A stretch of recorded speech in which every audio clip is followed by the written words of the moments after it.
have longer post-study work opportunities than any other student group from around the world as a result of the relationship between Australia and India and the signing of the ECTA. Studying internationally is expensive, and the increase in the student fee is aligned with this strategy about the recalibration to make sure that students who are arriving in Australia are, genuine students who have the capacity to be able to support themselves and got to the end of a traditional degree-based study abroad models. I don't think so. I think we'll always see students who are seeking to strengthen their international capability, to explore a new environment, to achieve a foreign qualification. Hi, I am Sashwati Sarkar, and you're watching The Times of India. As Australia sharpens its pitch to global students, several big developments are taking shape. From dual degrees with IITs to Australian university campuses in India, and even micro-credentials redefining global learning. But there's also a growing concern.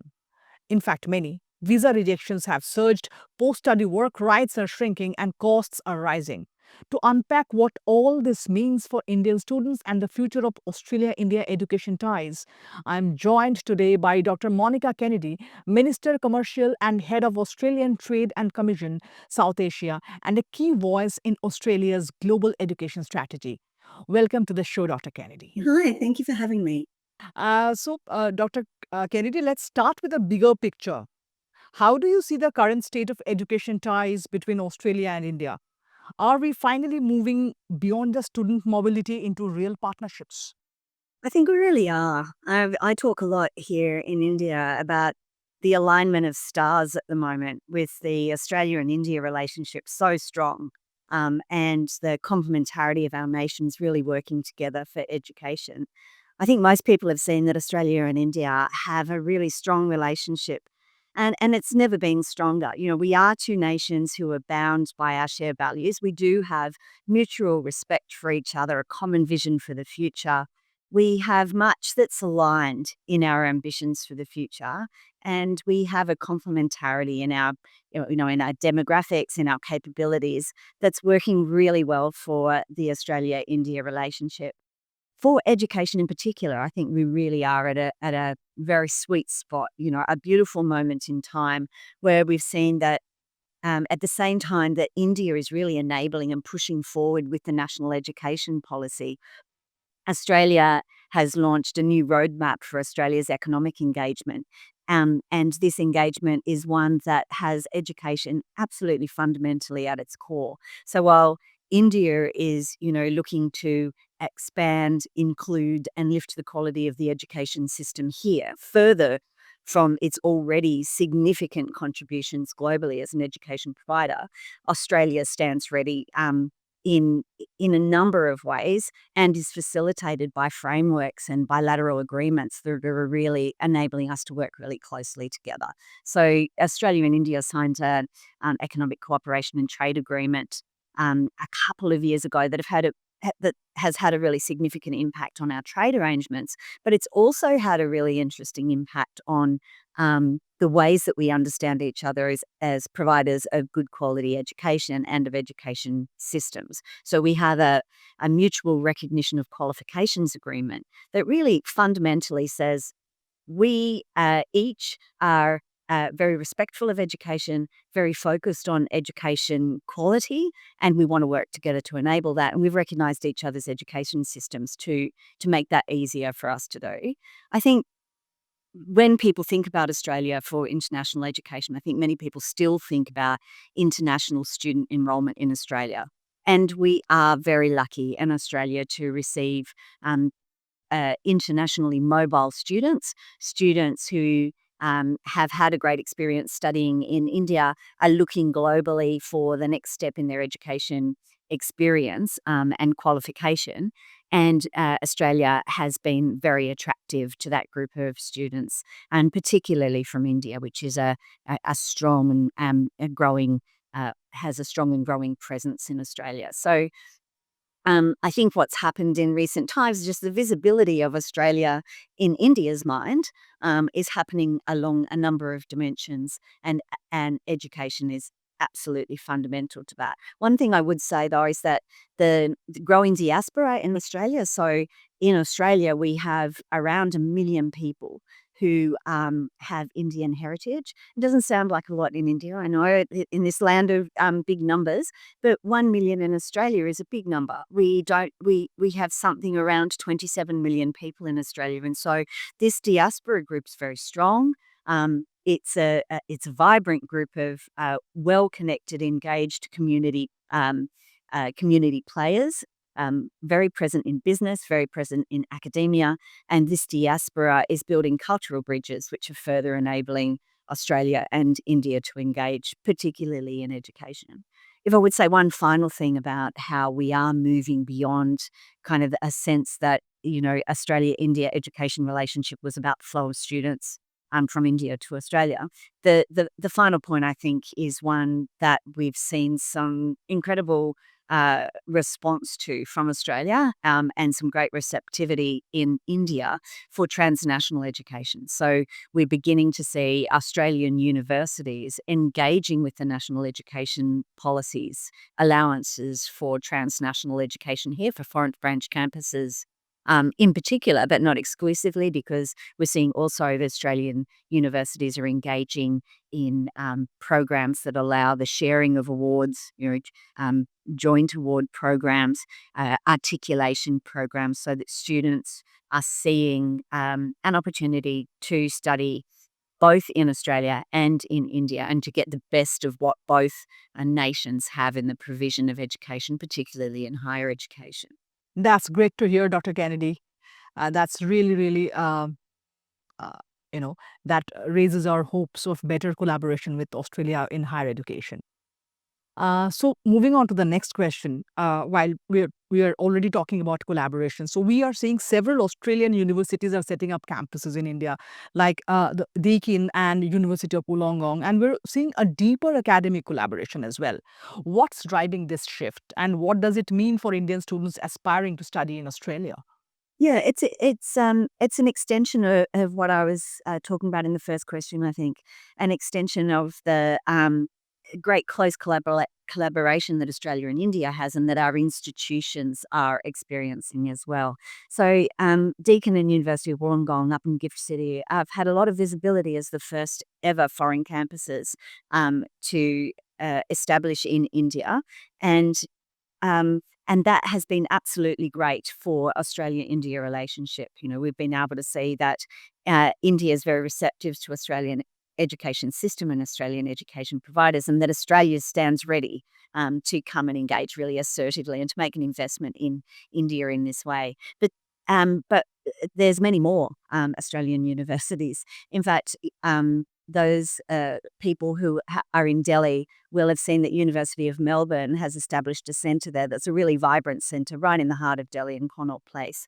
And that's being used for a range of different research engagement opportunities, executive education opportunities, and provides a space and a forum for India-Australia education discussion and progress. But we also have, under the latest guidelines for foreign branch establishment, Western Sydney University, Victoria University, University of Western Australia, all being approved by the UGC to establish campuses in India.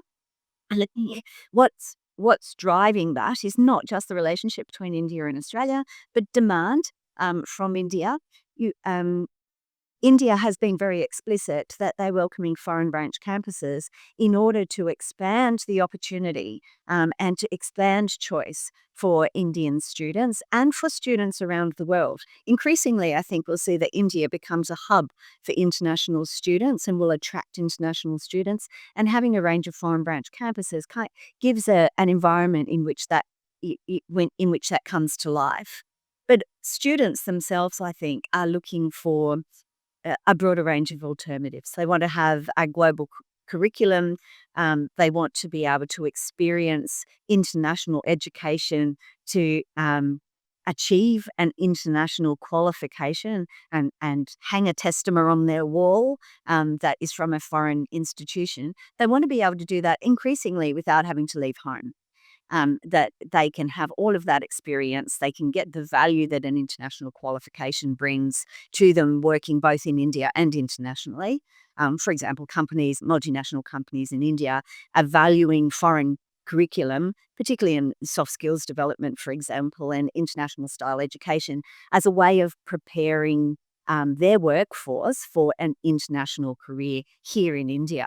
So, we're seeing that's a demand, a demand interest for students and their families here in India. And as I mentioned before, we're seeing students that are combining these two as well. Some of their study here with a foreign institution in India, some of their study in a destination country like Australia, and are really, using these combinations to build education experiences that work for them and have meaning for their aspirations and their future careers too. I think it's a great way of adding in some real diversity to the options available to Indian students. That's a very interesting observation regarding the workforce demands and the way students are being prepared at international universities. The curriculum of global universities. Very interesting observation, and uh, more so for the the growing workforce from India. Yeah, we're seeing also that there's some interest in school curriculum as well. So for university education, we're used to seeing students accessing international qualifications in higher education, for example, but we're beginning to see a real interest in school curriculum. So Australia's K to 12 curriculum being introduced into India as well, and students seeing that as an opportunity to learn in a different kind of an environment, to select an Australian style of primary and secondary education as well. So transnational is extending now beyond just what we would expect to see in higher education. Dr. Kennedy, Australian universities like RMIT, La Trobe, and Melbourne are now offering twinning and dual degree programs with Indian institutions like Amity, OP Jindal, and the IITs. If you could shed light on those a bit, and many more such collaborations that we can expect in the near future. Yeah, they really make sense. It really makes sense for universities to collaborate in this way. I mean, universities naturally will, extend relationships internationally in order to that you build research capability in order to enable staff development and student exchange. But we are seeing this grow very, very quickly in India, particularly as a result of the national education policy. But um, there are many, many examples of the partnerships that are being engaged with Australian universities. And they are with universities, those excellent quality private and public universities you mentioned, like OP Jindal, Amity, and the IITs. But we're also seeing that Australian universities are also engaging in skills providers like the National Stock Exchange Academy, for example. Macquarie University is doing some great work there in offering micro credentials in banking and finance, finance and treasury. And they're working also with Symbiosis University in the same way on a dual degree in those same kind of areas. There's lots of opportunity for that kind of engagement that really provides students with um, something in addition, something that's more than their degree, something that's about preparation for meaningful careers. I think for the longest time now, I think touching 15 years, we've seen Monash University engaged with IIT Bombay in their Monash Research Academy. That partnership continues to grow. They have a joint PhD academy. They've got research that's been building very, very fast. They're focused in advanced manufacturing and sustainability and data science.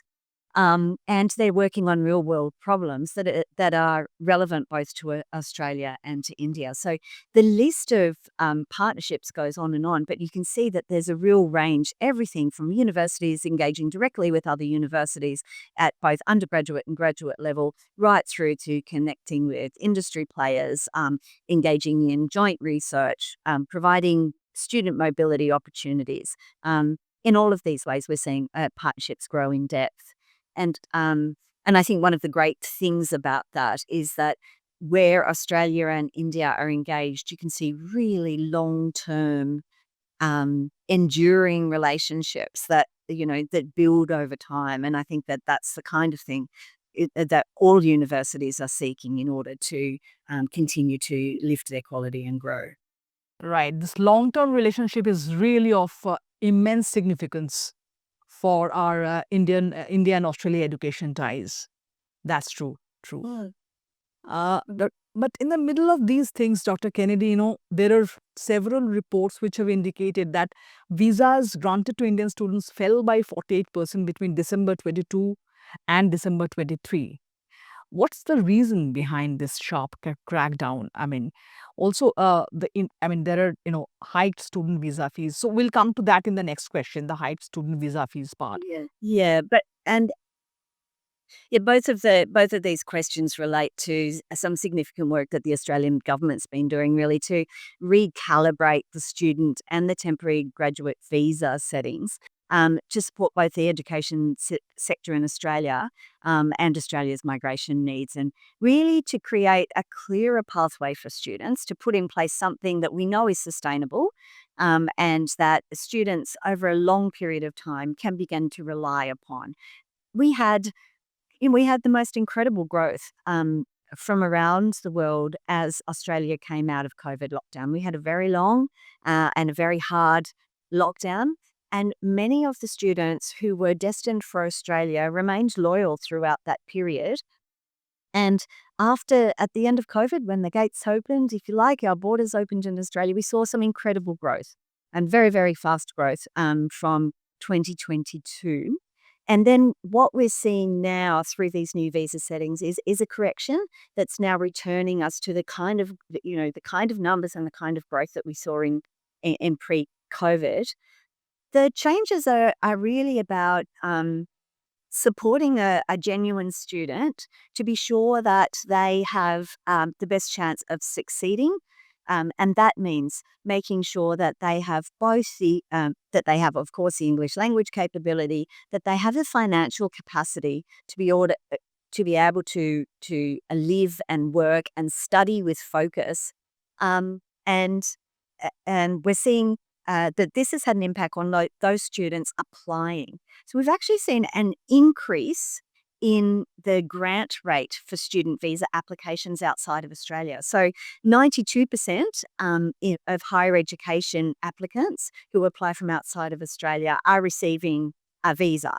So we know they're very high success rates, but the number of students who are applying has dropped to pre-COVID levels now. And that's, I think, where the government was seeking to have a robust system that ensured that students could continue to have great experience in Australia and to continue successfully.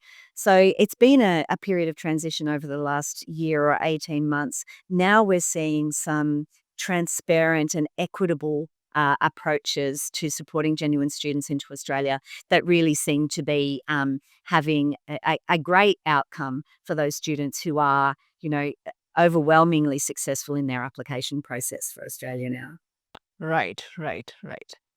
So now coming to the next question, in is Australia's decision to cut post-study work visa durations during the 2023 migration strategy, making it a less attractive destination for global students? We did see, as part of this recalibration of the visa settings, we did see that there were some changes to post-work visas in 2023. We haven't seen that have a significant impact on the numbers of students who are Australian destined, but for Indian students, these changes don't apply. I mentioned earlier the Australia-India Economic Cooperation Trade Agreement and how that had some really important aspects that related to education within it. What that agreement did was make concrete the post-study work rights that were negotiated in that ECTA. So Indian students have longer post-study work opportunities than any other student group from around the world as a result of the relationship between Australia and India and the signing of the ECTA. So for Indian students, when those changes to post-study work visas came into play, Indian students weren't affected in any way. I think Australia's long-standing reputation for academic excellence coupled with now increasingly consistent policy support, particularly for Indian students, has really reinforced this position um, as, for Australia and India as special partners in education. Now, coming to the visa hike part of it, Australia has hiked the student visa fee from Australian dollars of 710 to 1600, and there's a talk of, I mean, it'll be doubled to 2000 AUD, right? It has been, right? Yes. So, is this, are we seeing the beginning of a pricing out of the middle class international students? It's a really interesting question, but it's one that we're not seeing converting to having an impact on the students that are arriving with us. It's you, you know studying internationally is expensive, and the increase in the student fee as is aligned with this strategy about the recalibration to make sure that students who are arriving in Australia are genuine students who have the capacity to be able to support themselves and to support their study while they're studying in Australia. The last thing that we want in Australia is students who are dropping out of their study or having financial stress when they're with us. So the lift in the student fees, and it is a significant lift, is really aiming to create a more stable and successful student experience for the students. It reflects the value of Australian qualifications. When a student studies with Australia, achieves a Australian qualification and goes to develop a career globally, the return on investment is very strong. So we recognise that the student visa change is a significant one, but it's all part of this package of recalibration to support students to a really successful study experience in Australia. But we are pricing out the middle class aspirants, right? I haven't seen that. I haven't seen that conversion. Students, Nimira, the visa fee increase will be was effective from July, right? July 2025. yes, yes. The impacts. Do you think you can see the impact later on at a later stage? We're not seeing it yet. That's what I can say. For middle class international students who have the capacity to study in Australia, who have the financial wherewithal to study globally, the increase in student fee hasn't been a significant deterrent. So we saw that drop in student numbers coming out of in that correction coming out of 23 and into 24. We haven't seen a continuation of that. In fact, we're seeing visa applications continuing to grow slowly under the new policy, under the new calibration. We're seeing student applications are growing, and we're seeing that's after this correction, we're seeing also that the student success rate in visa application is also growing. So we're seeing that there's actually seems to be all working together to be able to provide middle class international students and international students of all types an opportunity to be able to continue to study with Australia. That's an interesting trend. That the student visas, visa applications are not dropping even after the increase of visa fee hike. That's an interesting observation. That's right. I think I spoke earlier about the drop in student numbers as we corrected in the recalibration process that the Australian government has gone through. And I think that the visa fee changes are part of that calibration. So that correction that we've seen has come through. We're now seeing slow and stable growth, and we're seeing increases in the success rate or the grant rate of those students who are applying to Australia. Dr. Kennedy, what's your take on the emerging trend of micro credentials and transnational education? Can these truly replace the traditional degree based study abroad model? Yeah, I love this question, and it's something that I'm particularly passionate about. I think that over time we've seen that um, that uh, people are engaging in learning right across their lifetime. They're changing careers more regularly. They are seeking to provide short episodes of learning that can increase their productivity or can increase their attractiveness as an employee. And Australia has been for a long time a leader in vocational education and training. And these micro credentials that we're seeing come out are aligned really nicely with vocational education and training provision, how we're seeing that these, small episodes of learning that are very pithy and related to skills in the moment are growing very quickly in the relationship between Australia and India and in institutions and their offering. We're seeing particular strength actually in those micro credentials that are related to employability. So, in addition to a student's learning through their formal program of study, say in their bachelor's degree or in their master's, these micro credentials are able to complement that study program, providing really specific opportunities for engagement, for job readiness. But what we're also seeing is that for Australian providers, we have enabled within the education system the stacking of micro credentials so that students can collect micro credentials, they can package them together, and that these packages of micro credentials build into parts of an undergraduate or graduate program so that they're not only supporting India's skilling agenda and Australia's skilling agenda too, but have a really important objective for some students in enabling or facilitating a pathway into those traditional formal education programs as well. You asked a question about, are we at the end of, um, have we got to the end of a traditional degree-based study abroad models? I don't think so.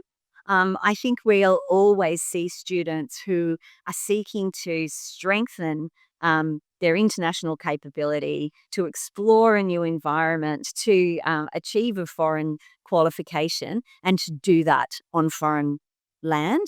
But I think increasingly with micro credentials and with the transnational education offer that I was speaking with you about earlier, where foreign universities are offering their qualifications here in India. I think the combination of these two is providing something very real and very fresh.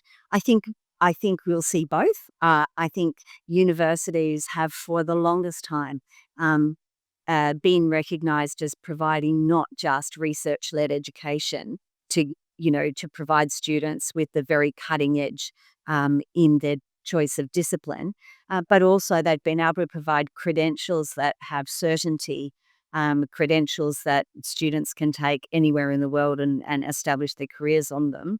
And I think there'll always be a need for both. Increasingly, we see the flexible learning through transnational education and micro credentials, but I imagine that they'll continue to be coupled with that more formal traditional qualification set. Now, moving on to our next question about global student mobility. Global student mobility is at a crossroads, Dr. Kennedy. How do you see Australia's education diplomacy comparing with that of the US? Are countries now in a soft power race to attract the world's brightest minds? How do you see this? Yeah. I think that Australia, the US, um, the UK, we will always be looking to gain the interest of, entice excitement from um, the incredible talent that is available here in India. India has a growing base of young, productive talent, and I think the whole world will be seeking to access that talent as part of our increasing globalization. I think the US obviously has a strong reputation here in India.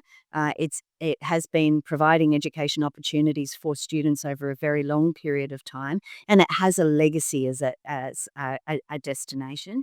I think what people are seeing in Australia, though, is Australia as a natural partner for innovative, cutting edge, extremely high quality education, particularly, but not only in higher education. As Australia begins to really focus its sights on globalization for our universities. So, in Australia, we only have 43 universities. It's a very small number of universities. The US, I think, has 4,200 perhaps. But for Australia's 43 universities, 95% of them are globally ranked. There's 9 in the top 100 in the world. We really do have an exquisitely high quality education offer in Australia, and that's what we are beginning to see more and more Indian families really switching on to. We have an incredible education offer. The qualifications that we deliver are amongst the best in the world. They're globally recognized and credible.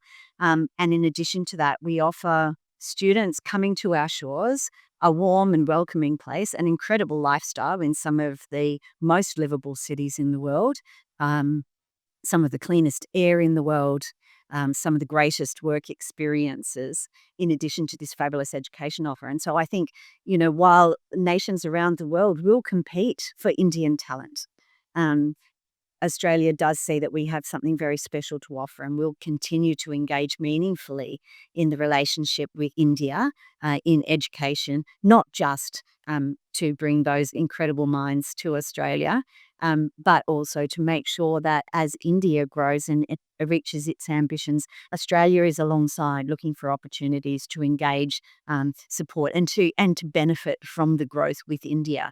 We're close friends, and we'll continue to cement that friendship through education. Coming to the last question.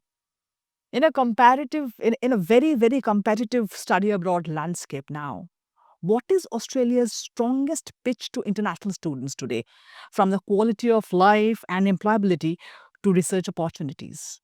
What would be the strongest pitch of Australia to international students? Yeah, I think you might have heard a bit of my pitch in the previous question. Our pitch is always going to be about the quality of our education offer. There is no doubt about it. The Australian education system is robust. It provides incredible structures and supports for international students. It provides world-leading, cutting-edge education that's led by good research and is industry engaged. It provides great quality outcomes as well as experience at all levels, from PhD right through to school education, and we will always lead with that. That's our biggest offer. The fact that if you study in Australia, you're combining that with an incredibly high quality of life, with strong career outcomes, a welcoming multicultural environment, a pristine, absolutely pristine environment in which to study, um, and a vibrant and exciting, community of people, then that's what our pitch is. But really, it's about, we consistently rank in the top benchmarks for global education. We really do offer something very special, and it really is the combination of this academic excellence, research leadership, industry integration, all of that coupled within the environment of Australia. It's a pretty easy pitch to make. Thanks a lot, Dr. Kennedy, for your time and for your observations. They were really, really insightful, and I'm sure our audience will, really benefit from this insightful conversation. Thanks a ton.